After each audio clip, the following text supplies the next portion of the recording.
My name is Vince McIntyre. I'm 67 years old. I was born in the west of Ireland. I'm a farmer and I do woodworking, various, a jack of all trades, you might as well call me, yeah. I've lived here since 1979. I found this place by accident and decided to camp here with my girlfriend in 1979. She was a mountaineer, and we made our temporary camp here, and here 30 years later we're still here. This little cabin that you're looking at here was built about 7 or 8 years ago, and I built it as a temporary shelter, and I spent a lot of my life most of my life outside. So in the winter time, I often come home cold and wet and so on, and I wanted to have a little place that I could sleep and have a stove in it, so I could have the place warm in 5 minutes or so, and go to bed. So that's my sleeping hut, I call it. When I hit my mid-40s, I decided, this work that I'm doing is totally meaningless to me. Going out there and putting 3 bags on and making a bunch of money, and any amount of it, I got so that this is just playing figures for the government.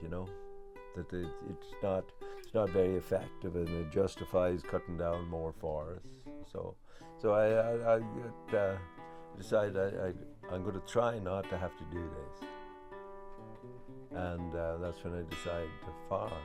It felt like overwhelming, and wondering if I could do it or not. And then, my horses are untrained, and the only experience I've had with horses up to that was my childhood of mare watching. I didn't really have to take any of it seriously or anything like that, but I remember thinking, riding around in a tractor in southern Ontario, thinking I'm not going to do this in my life ever again.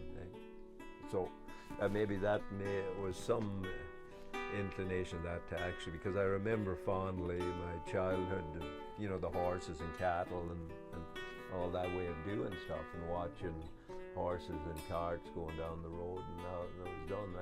And I'm less extreme now. Like, I've come around to more technological stuff, but then I wasn't. This is the way I wanted to do it. And we had gardens and all that. Like up here, we had big gardens, and we had plenty of food for our own, for sustaining. But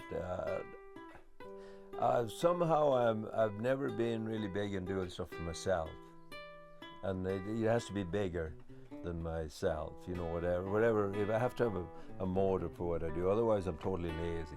If it's to take care of my own needs and I'm totally lazy. Even fixing my hands, I let things go too far before I'm not motivated that way. So what motivates me is working with other people, but it has to be not just, it has to have some meaning to it. Like people like you, for instance, that come into my life that I've worked with, they're my heroes. Yeah, we have to have our heroes, and we have to have you see the good in humans,